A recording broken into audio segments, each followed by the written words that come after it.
उसे कहना मोहब्बत में किसी को अपनी आदत डालकर यूं छोड़ देने पर, अचानक से ताल्लुक तोड़ देने पर। यहाँ कानून, काजी और अदालत कुछ नहीं कहते, मगर ये कत्ल होता है।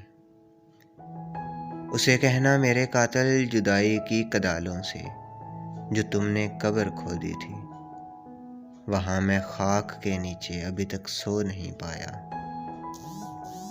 ये ऐसा दाग है जिसको अभी तक धो नहीं पाया।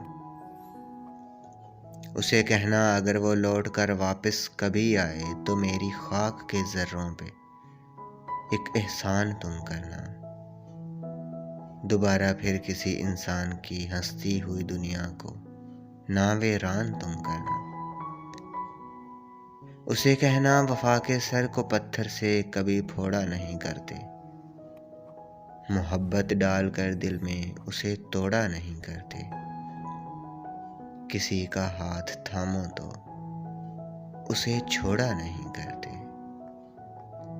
उसे कहना मोहब्बत में किसी को अपनी आदत डालकर यूं छोड़ देने पर, अचानक से ताल्लुक तोड़ देने पर।